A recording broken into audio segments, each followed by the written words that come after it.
Hi, guys, and welcome to the Jane Hamill podcast. And we are doing this as a video today, too. So you can consume info any way you want. This podcast is for makers, anybody who makes something that they want to sell and they want to sell more of what they make. Super pumped. I have a guest today. Hi, Sarah. So this is Sarah Liller on the line with me, and Sarah is based in San Francisco, and she is such a cool person. You're going to love her. She is a clothing designer. A little bit about Sarah is she was a designer in residence at the San Francisco Fashion Incubator, which is where I met her a couple years ago when I was mentoring for the Chicago one. She also co-hosted a documentary in China. Hello, people. That was all about entrepreneurs meeting other entrepreneurs in China, which is pretty cool. It's just launching now, I believe. She has a studio in the Mission in the San Francisco area, or in San Francisco, which is pretty balls out, if you ask me. It's not so easy to come by. She also has, get this, fashion designer / master's degree in biochemistry. I like it. I like it a lot. So Sarah, I'm going to start off with 3 questions for you, and then I'd love to hear you introduce yourself a little bit. Okay? Cool. Actually, why don't you introduce yourself first? Let's do that. Okay. What did I miss, or what do you want to just say?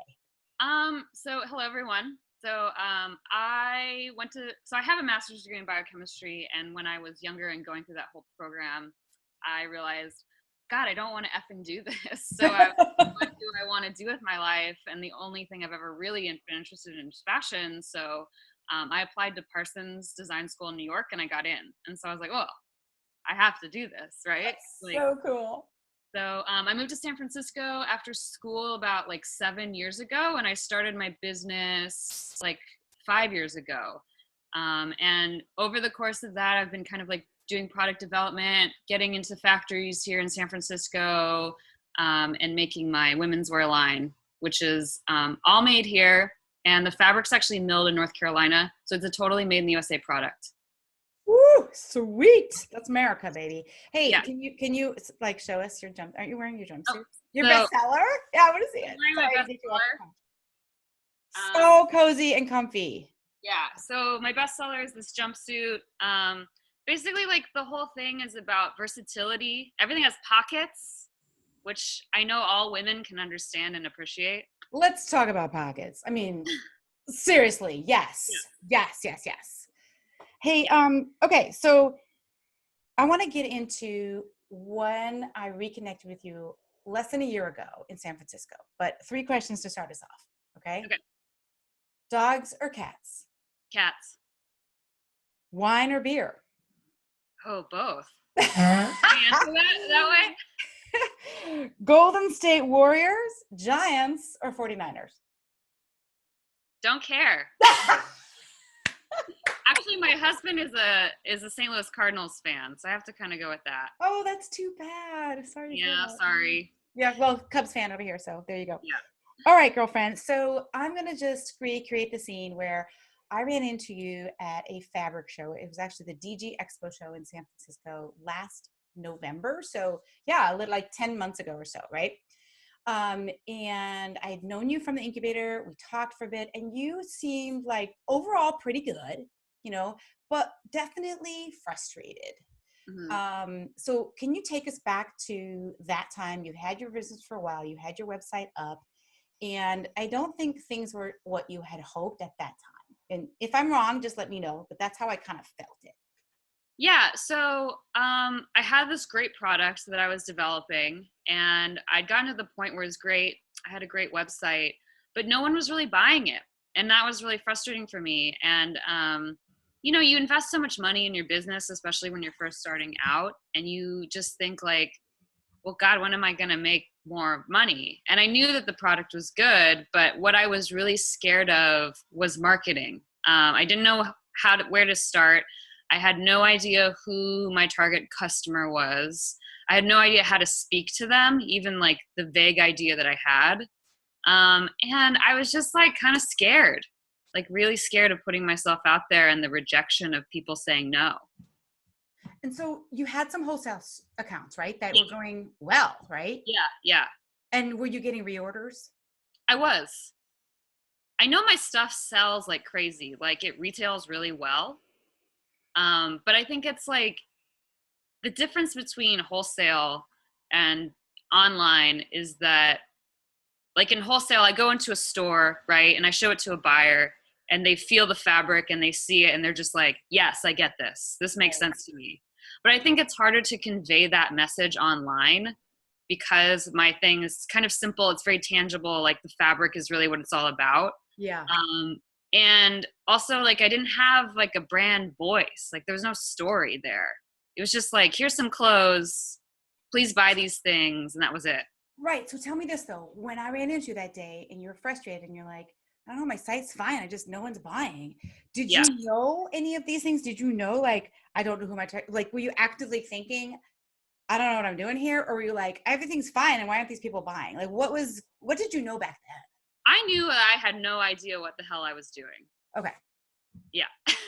I knew enough to know that I didn't know what I was doing. I think that takes time too. Yeah. Well, you put up a website and people are like, oh, why aren't you getting sales? And then you're like, oh, why aren't I getting sales? Is there something wrong with me? And it's like, no, putting out a website in the interwebs, like it's like throwing, a bottle into the ocean and hoping that it gets to like China for someone to, it's like crazy. Like that's crazy. You can't do it that way. But all you have to do is get an SEO engine and do some SEO and you should be fine, right? Yeah. Yeah. I can't tell you how many times I hear that. Like SEO, by the way, if you're listening, is search engine optimization.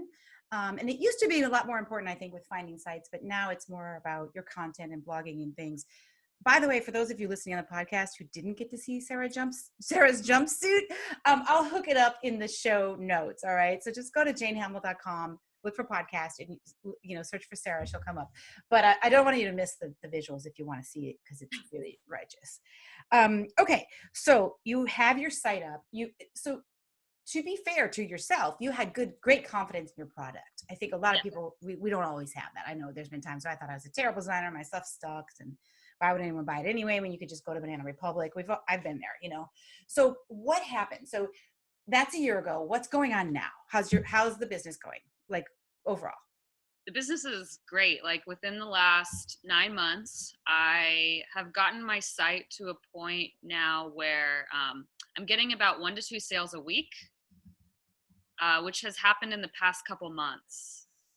So that's really exciting. I have sold to a couple stores on the East Coast in New York City. And one of them that's in the West Village just reordered, which is rad. Yeah. So that's cool. I did a trade show in New York. That's how I got that account. And from that, I ended up hooking up with a national showroom. And so I have a showroom now repping my line. And we're doing all the trade shows for spring 18. And so far, like I'm getting more new stores. So and what made you like, is your goal like going forward right now, maybe for the next year, next 12 months, is it online first, wholesale first, or kind of 50-50, or what's your plan? I think it's 50-50 because what I find is that the wholesale business, while I don't make as much per unit, it drives the online business and they kind of like push each other in tandem. Mm-hmm. So like what I've experienced is that someone goes into a store and they see one of my pieces and they're just like, I love this, I'm going to get it. And then they're like, well, what other colors does it come in? And so then they go to sarahliller.com and they're like, oh, it comes in olive. Oh, I want that color too. And so they buy it in olive. And was that just not happening last fall? Like people weren't doing that, or you just weren't in enough stores? Do you think people were going to your site, they just didn't buy? Like those people, like the retailers. Yeah. I know that I just got a woman who keeps ordering lots of pieces from me, and she had bought something that in a store 2 years ago, and just within the past couple months, she found me again. And I think just my site is easier to shop now. And so she bought 2 more pieces from me. Because if you had wholesale stores, I think you have a few more stores now, but you definitely had stores. The same ratio of people would be going looking for you online. They just weren't buying. Yeah. So tell me, what did you do? What's different about your site? What if you could tell everybody, like, okay, here's the steps I did to make my site actually convert. What'd you do? Okay. So I made it easier to check out. So basically you just go to the home page, you click shop now, it takes you to the collection. It's like 3 steps. Like that's all you have to do. You see a dress, you click on it, you're like, I want that. You click on it, the size, the color, buy, done. Like you just check out, it's done. It's really easy. And what was it like last year? What were the steps? Do you remember? I think it was just like you have to sign up for an account. Oh, yeah. It was terrible, terrible. The other thing is that my site now is very mobile friendly. Like when I look at the analytics, most of the people that are visiting on a tablet or a smartphone. And so I think that that helps to make sure that since such a huge proportion of the people visiting my site are on mobile, that it's mobile friendly and it looks good on mobile first, then desktop. And that's, I totally agree. I hope everyone's listening to that. Tell me this though. Do you notice, because some of my students and clients have told me that they notice that more of their traffic's on mobile, but the actual purchases are on desktop, which they think like people go back and buy on desktop. Have you noticed any of that or even check for that? I was curious. I'm just curious. When I stalk my customers on Instagram, usually like the younger ones are on mobile and the older ones are on desktop. There you go. There you go. Okay. So, all right. So you think you were getting some traffic from your, residual wholesalers. Mm-hmm. They weren't buying. You made it more navigatable. Navigatable. 3 steps to the buy, 3 clicks to the buy. It's more mobile friendly, which means did you change your theme? Yeah, I was on Squarespace and I changed to Shopify. Bing! Game changer. Shopify is so much better. Why? It's just so much more set up for e-commerce. I think it's a little bit more difficult to get like this beautiful curated minimalist site. Mm-hmm. But once you like figure out that you can hire someone to do that for you, the e-commerce platform is so easy. And it's so easy to put products up. It's like the user interface is so nice. Like the checkout process is nice. Everything about Shopify is just, I'm all about it. So would you rather have a beautiful, clean, minimalist site or one that converts into sales? Sales. Would you have said that though, like 3 years ago, you think, or not? I don't know. I think so. I've always been pretty motivated by dollar signs, but yeah. I know I certainly have, but it took me a while. It probably took me a while to get there too. Yeah. Okay. So you switched to Shopify. By the way, huge, huge, huge recommendation from Sarah and myself. Like, can't say enough about Shopify. All right. And then what else? What other steps did you do to be like, because anybody who's just starting, you know how hard it is to get freaking anybody to come to your site and buy, but you're getting random people on the weekly. So this is like really good. All right. So what else, what other steps do you think you took to be able to, let's keep with the site. Were there any other things you did to the site to make it? I put testimonials on each of my products because I do have a lot of people that I know that have actually bought my stuff and really, really love it. And I think that it's social proof that someone else has bought it and liked it. Mm-hmm. That's been helpful. And I also just cleaned up the language on each of the product descriptions to kind of make it more clear. One thing I learned in your class that was great, that was a huge help, is that I went on to competitors' websites and looked at the reviews of products that are kind of similar to mine. And so I got to like develop the language that my customer would use, and I put that into my product descriptions. Isn't that incredible? Yeah, so it's so powerful. It's crazy. So guys, what she means is, let's say that you have a product that competes with Anthropologie, or you sell shoes and you know that they buy dresses at Anthro, whatever. You go to Anthro or you go to Amazon, whatever you want to do, and look at the products and the reviews. And if they say, this is a balls out dress, or if they say like, what other phrases, like you just take them right off. They're like, I don't want to look like a 5-pound whatever in a 2-pound sack, and then you take those, cut and paste it and stick it in your product description. So the people that you're going after like get it because they said it, right? So do you remember any examples of like some of the phrases that you found? Yeah. So I didn't find this online, but I know from doing a lot of vendor fairs and doing a lot of direct to consumer stuff, I have this one dress that's A-line, that's pretty full skirt and it's long. And I heard so many people, their turn off to it was like, God, it looks like a tent. And I was like, no, you have to try it on because it's slim through the bust so that you don't look like you're wearing a tent. And I kept hearing this tent comment over and over and over again.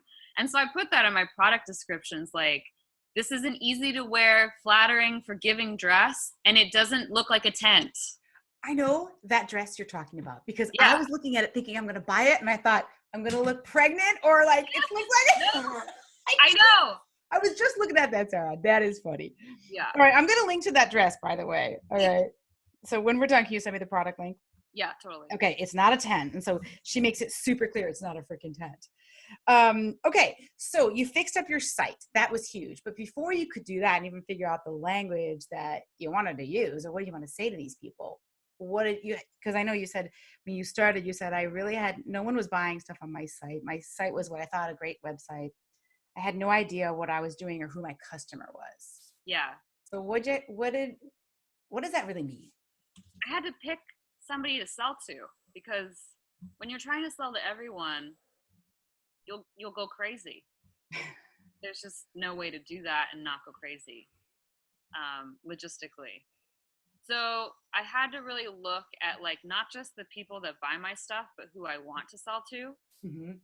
And I came up with two groups of women and I kind of figured out like their overlapping language. So one group was like these millennial women, they work in tech, they make decent salaries, they want things that are easy, they travel a lot, that's one group. But then the other group was like, I call her the Marin mom. Like she lives in Marin County. She has a ton of money. She loves to look nice, but she wants to feel comfortable.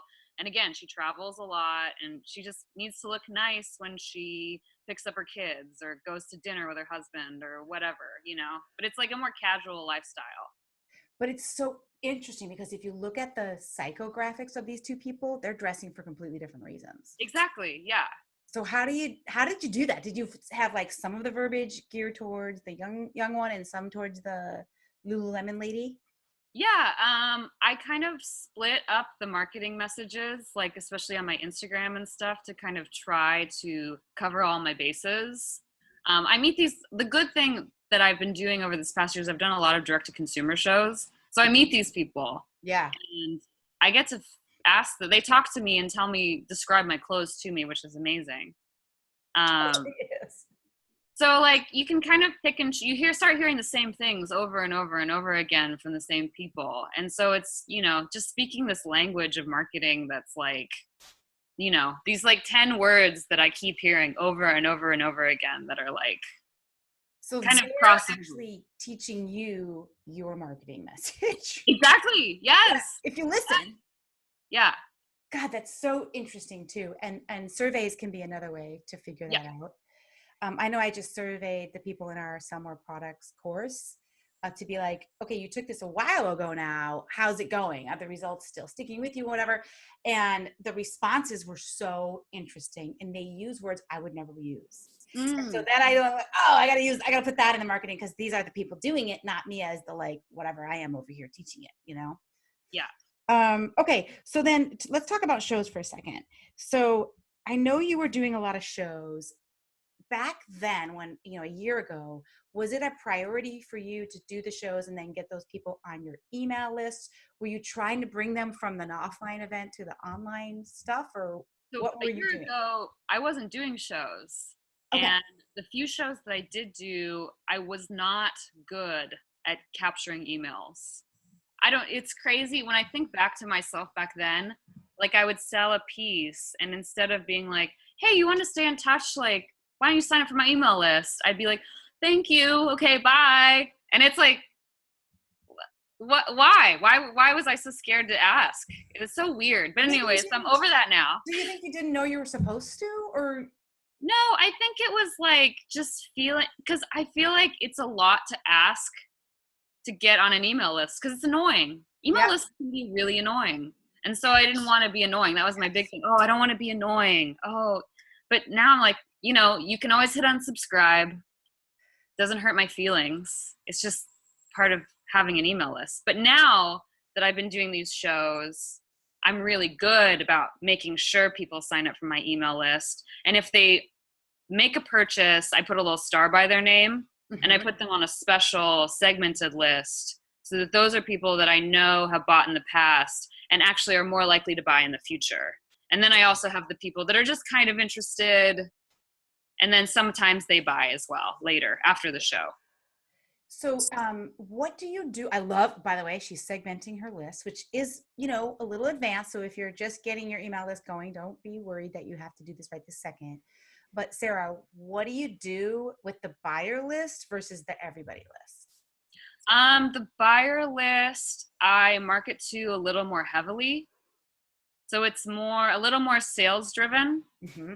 I might send them like special sales, like only for my VIP customers. That's a big thing. Versus my weekly email that goes out to everyone. That's a good mix of educational content with sales. Yeah. And by the way, you do a great job on your emails. And I've been getting compliments about you. I've been hearing compliments, saying, I really like Sarah's emails, other people in our class and other designers and stuff. So rock on. And I know they're working because you're selling. So, so is it maybe like a mindset shift now, or if you make a sale, like even like you make sale a show, let's say, that's not like it. That's only like the beginning of the relationship. Yeah. No, it is, because I have clients now, and I'm so excited to say this, that buy from me every quarter, and they buy, a couple pieces. And so I need to stay on top of those people because they're my friends, they have become like connected to me in some sort of emotional level, and they want to know what I'm doing. They want to know what's new. They're excited about the product. And for me I look at it now, like for me to not reach out to them and not continue to market them is actually kind of selfish, because I have something for them, that they love. It's freaking rude. Yeah, it's rude. But how did you change your mind from I'm bothering you to like, oh, I should do what's a nice friend thing to do? And my friends, I know you're not posting like, here's what I had for breakfast and here I am at the top of a mountain. It's a little more work based than that. But like, how did you go from I don't want to bother you to, dude, I'm doing my service to you, letting you rehab my emails? Yeah. I think it's adopting that mindset of service. Like, I think that as, professionals in our field, we forget that we're really good at something. I'm really good at putting an outfit together. That's like my specialty. But because it comes so easy to me, I don't think that anybody wants to hear that information.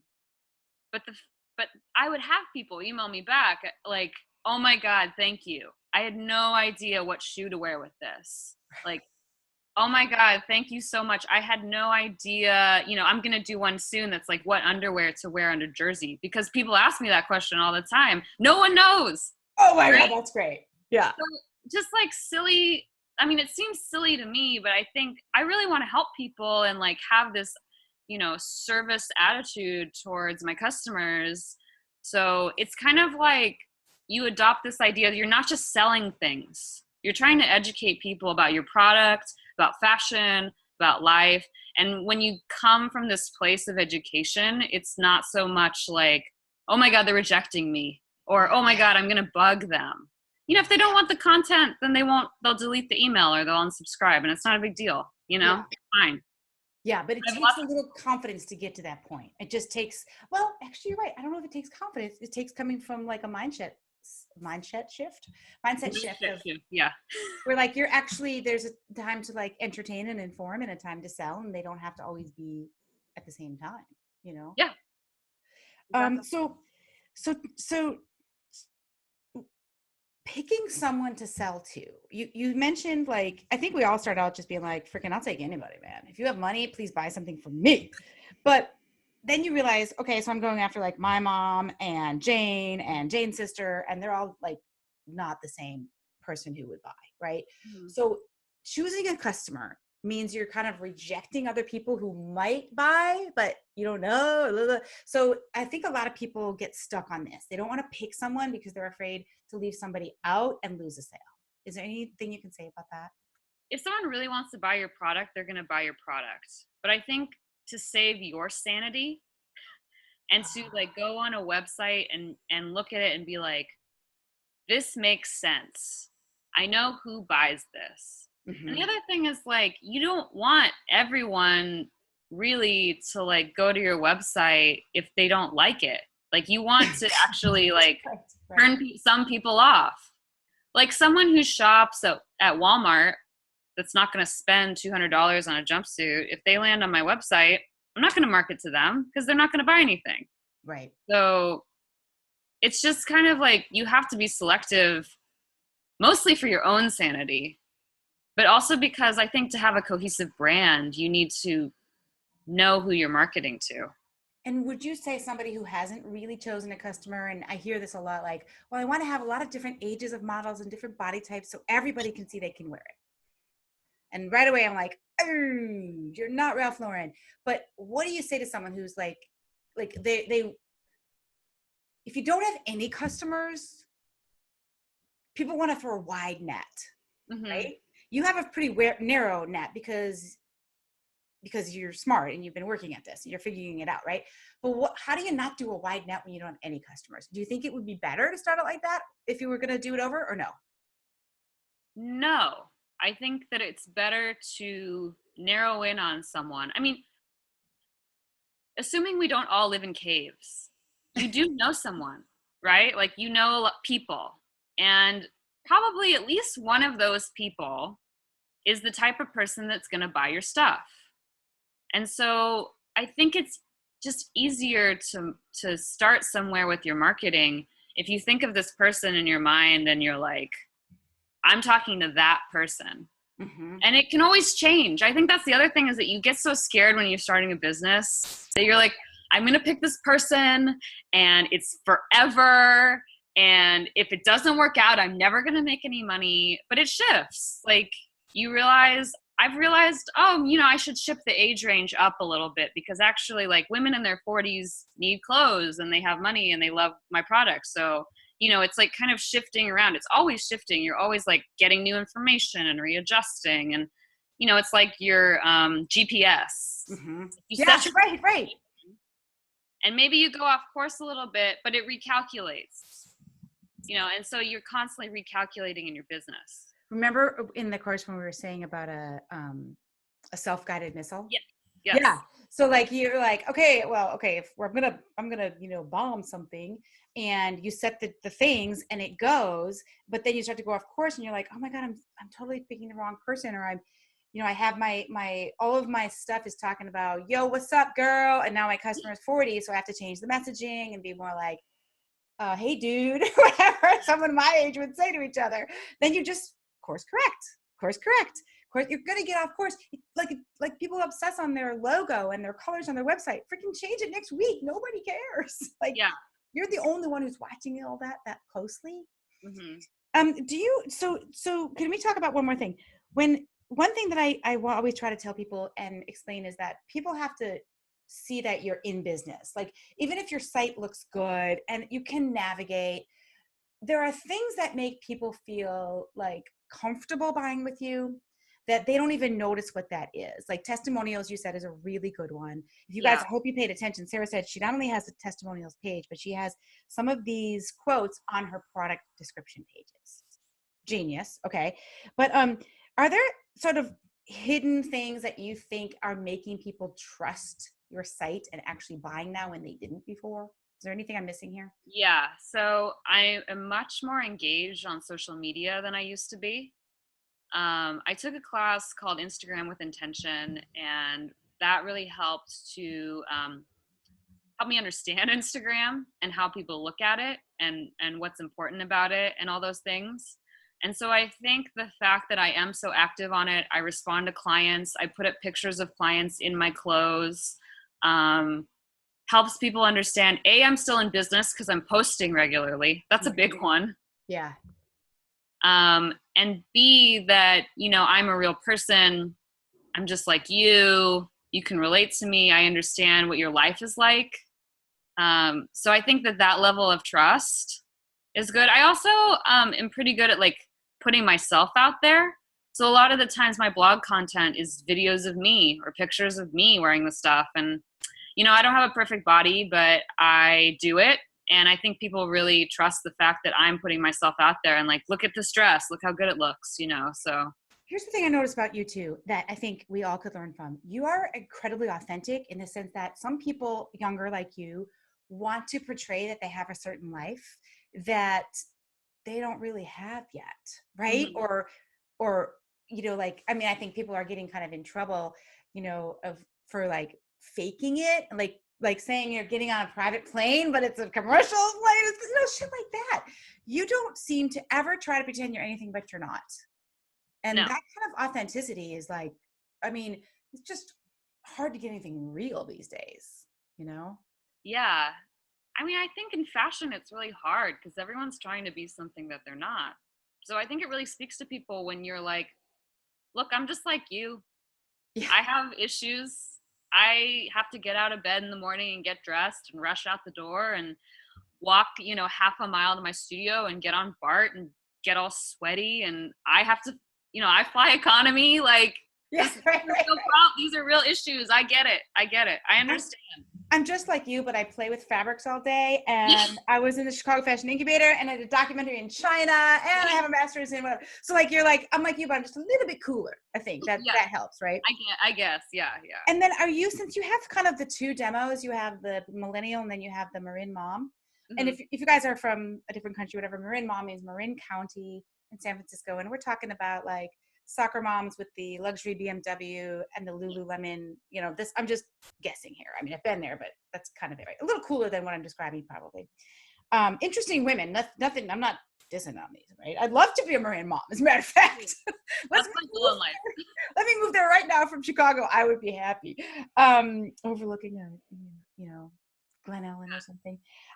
So do you think, I mean, I'm guessing that they're a little bit more on Facebook and the millennials are more on, I'm not guessing. I know that demographic wise, these two people are, one social platform is more Facebook, the other is Instagram. How do you manage that? Instagram comes more easily to me. Okay. So that one, I set up on a weekly basis, and I just I use an app called Liller. Mm-hmm. And I just like set it and forget it. I get a notification on my phone. A lot of the times I will push that to Facebook because it's just easy for me. Like, as from a time management perspective, like, to be real, I still work part-time. Like, I don't have, full days to like really devote to all this stuff. So I have to kind of pick and choose. Right. And then as far as Facebook, I am doing Facebook ads on Facebook. Mm-hmm.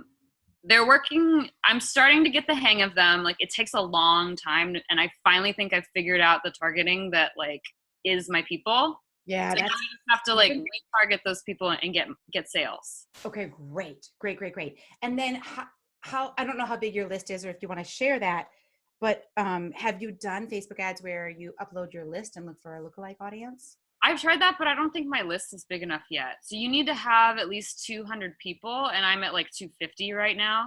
Okay. But I started out at the beginning of the year with 100 people. So, I'm happy with the growth that I've gotten. You doubled it, baby. Yeah. Doubled it. So what's coming up? What are you looking forward to this year? Actually, I have two questions. What are you struggling with? What do you wish was like better? Just keeping it real. Like, what do you wish, like, this is the part of the business that's a little rough right now? Because it seems like you've got a great factory. You have good relationship with your manufacturing. That took a long time. Your site is up. It's tight. It's really, really tight, Sarah. You've worked really hard on it. You're growing your list. You're growing your online sales. What's the part that's like, I'm going to work on this year? I think driving strangers to my site mm-hmm. and converting them to buy. That's like virtually impossible, but it's like, I know that I can make it happen. I just have to be really good at capturing their email addresses or getting them to engage with me either on Facebook or Instagram and keeping them engaged. So and would you drive them? I'm sorry. Oh, go ahead. Would you drive them to your content first rather than go right for the stranger to the sale? I'm trying both.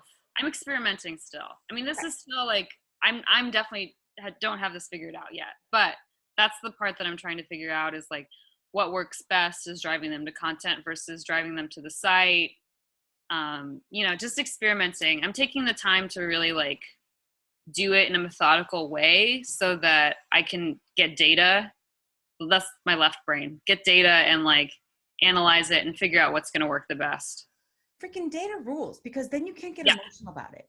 If you say, No. you said, I did this ad and I converted at 0.01%, you can't argue with that. You can say, all right, that worked, that didn't work, let me tweak it. But here's the thing, Instagram, I think is definitely, you can go straight for the kill, straight for the sale off Instagram.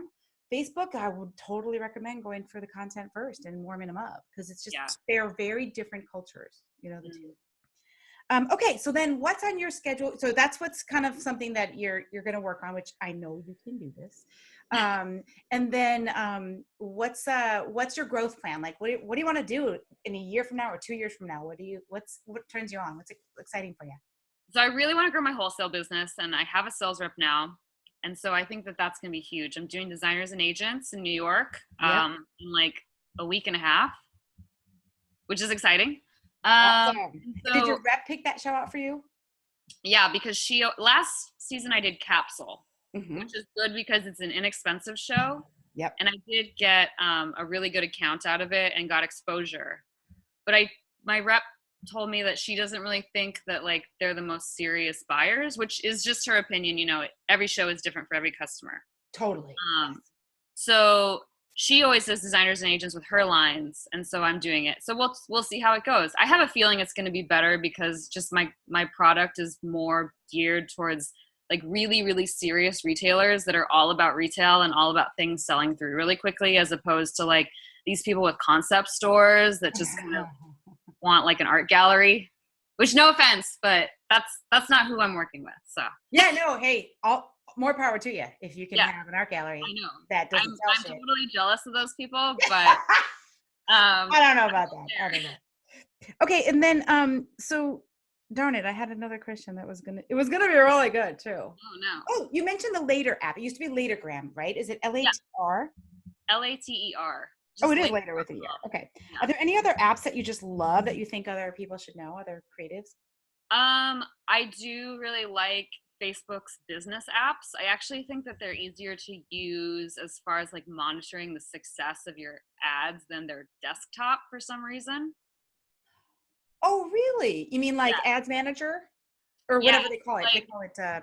I always post ads from desktop, but I look at my phone to see the results because it's just, for me, it's more intuitive to get like a quick picture of things. That is so freaking true. What's the name of that? It's called Facebook Ads. Let me look. It's called Facebook Ads. Yeah. Yeah. So I have on mine the Facebook Ads. I also have the business. They don't call it Business Manager. Hold on a second. Oh, yeah, it's Facebook Page. Yes. Those are the two apps I use every single day, all day. And the interesting thing about it is, even if you want to see like how many likes another page has, you can see that a lot better on mobile too. So you're right. Those are two good apps. Facebook business apps. Anything else you use like day in, day out? What do you make your graphics on? I use Canva for my graphics, or I am pretty good in Photoshop. So I use Photoshop for like the more complicated stuff, but canva.com is great if you're going to throw up something and you want to put some text on it and make it look cute. I've purchased their graphics before too for $1. Yeah. And it's so worth it to not have to like search Google for 3 hours, like finding the right graphic. It's just so much easier. All day I'll buy things for $1. Like, come on. Yeah. And then what have you started? I know part of your success this year also has been you outsourcing. What are the 2 or 3 main things you started outsourcing this year that's giving you time to market and sell? So I use Fiverr.com for more advanced video editing. Like, so for some of my more evergreen videos that I have on my product pages, I paid a guy like $10 to $15 to like edit in my logo and a little bit of like free music at the beginning and like, edit it all together so that it looks cute. Yep. And I also use Fiverr.com for any sort of like Photoshop work that's going to take me more than 10 minutes. So like sometimes I'll shoot something in my photo shoot and I need to recolor it for the site to do it in a different colorway. Yeah. There's a guy who will do 5 images for $5 who's just phenomenal, and he does it in 2 days. He's in like Armenia. It's amazing. I'm happy to give him my money. Like, I'm just like, take my money. Take this off my plate. It's amazing. Oh my God. I love it. Okay. So, sorry, go ahead. So, but then for like larger projects, I use, what's the other one? Upwork. Upwork so I had a girl that I hired on there to help me set up the pixel on all of my pages for Facebook ads.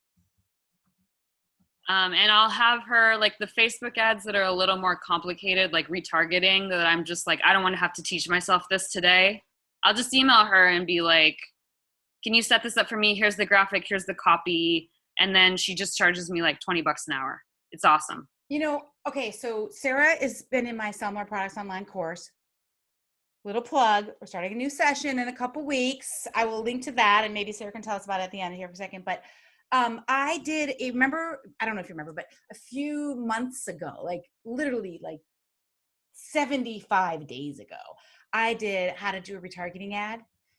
Erica Newmeyer, who's another mentor in the group, she went and said, I watched your video, but it's different now, Jane. And I was like, freaking Facey, I hate you, man. So like it changes so fast that outsourcing some of these, like, getting to know Facebook ads, like the basics, 100%.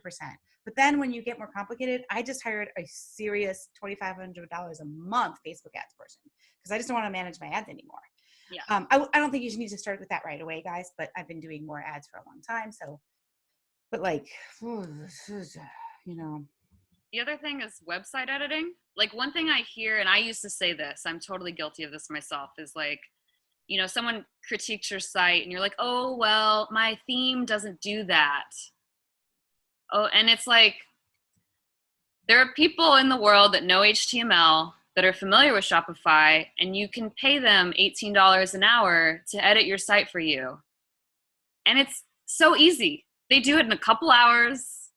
And just pay the money. I think people don't do it because they're afraid to get somebody who sucks, or they're afraid that they're going to have somebody who's going to break their site. And I mean, okay, duh, you can't break your site. Number two, if you're my age, you used to be able to break stuff online. So I get that. I get it. Like, you probably don't even know, like you could like make your site go away back when you like actually first had a site. But you just have to test somebody out and look at the reviews and look how long they've been doing it. I think people are afraid to take a risk on that, Well, you start with something small, and then like eventually you find someone you trust. Like, I have a guy that I really trust. So yeah, I had a dude just put in a countdown timer, like counting down to the days we're going to launch this new product, which any product seller can do. And it's really fun to have because you can see the seconds counting down. And like, it creates a little bit of excitement on there, at least in my own mind. Okay. So Sell More Products Online is coming up. Are you going to, the alums who took this program, by the way, guys, it's a 7-week interactive program. They're invited to come back. Are you going to do it again? I think so. I'm really busy right now. You are insanely busy right now. You have shows, you have your styling. So I'm going to try. I think like the live coaching sessions are so phenomenal. And just the content, like getting a refresher, and also like, what's great when you're first starting out is accountability. Mm-hmm. So like having, the Facebook group being there to like ask questions quickly, or like having people cheer you on, or it's good. It's hard. It's a hard transition to make, to go from a maker to a marketer, but it's doable. It's totally doable. That is such a good quote. I gotta put that. It's a hard transition to go from a maker to a marketer, but it's doable. It's totally doable. It's freaking hard. We all struggle with it until you're like, wait, I can kind of be creative like this too, and this is pretty freaking fun. Yeah. And I got money, so that's even more fun. Yeah, totally. I think you're smart because you know what? For some people, and for you right now, it's time for you to implement. You studied that stuff. You have become a marketer. You don't need to learn it again. Pop in when you need questions. Pop in the Facebook group and say hi, because anybody who's joining was going to want to meet you and say hello in Facebook group. And then just get out of it what you need, right? Because it's time for you to execute, babe, and you are. Yeah. Okay, so if there's somebody sitting at home right now going, oh my God, I have this, what I think is a great site, I'm not getting any sales either. Last bit of advice you want to throw at them? I think the paradigm shift that I had to come up with to like actually become like start to see some momentum is to stop putting an expiration date on like my business or things. You put out this Facebook ad and you're like, oh, when am I going to get sales? And it just doesn't happen. And then you're like, it failed. But it's like, no, it didn't fail. Like maybe it wasn't the right image. Maybe it wasn't the right targeting. Like you have to keep trying things and it's going to take time. You know, there are no overnight success stories. Like it doesn't exist unless you have like millions of dollars in like investor funding behind you. But you know, you don't believe Fast Company? I mean, come on. Like, I don't. Homeless in my basement and I'm a millionaire now. Like, hey. I wish it was that easy. Oh my God. But you know what? You have really become a student of marketing and that shizzle is working for you. So shout out to you, Sarah. Thank you. Thank you so much. I will hook up all the apps that Sarah mentioned. The course where she mentioned we have the coaching and stuff. The shows that you mentioned, designers and agents plus capsule. Obviously, if people always ask me, what's the best trade show for me to do? That's impossible to answer because it depends on your product. Upwork, Fiverr, so many great things we learned today. Later. Gosh, Sarah, dude, you got a lot covered in a short amount of time. Really, I want to thank you. Oh, you're welcome. You are one of my favorites on the planet. So, dude, thank you. You're one of my favorites on the planet. All right, so I'm going to be there in November. I'll be there and we'll be in touch. Beer or wine? You said both, so I'd be all right with that. Okay. Okay, so actually, guys, that's at a trade show at the DG Expo in San Francisco in November. I think it's the weekend before Thanksgiving. Or if you're listening to this later, whenever, just look it up. And they do shows in 5 different cities now. They're actually coming to Chicago in December, which is pretty cool. So meet me in there. Meet us. Sarah, you'll be shopping by, I hope, if you're in town. I'm sure. In San Francisco or, catch you back in Chicago in November if anybody's traveling there. I'll be here. Okay, thanks so much, guys. Again, it's Jane Hamill, and I got the URL. I'm going to put this up, so if you're listening, you can just go to janehamill.com/Sarah, SARAH, and it's Jane Hamill, HAMILL.com/Sarah. That's where you'll have all the notes for this and all the links that we talked about. Bye, guys. Rooting for you 100%. Always keep in mind, perfect is good, but done is better. So go get some shizzle done. And Sarah, have a great day. Thanks. You too. Okay, bye. Hold on one sec, okay?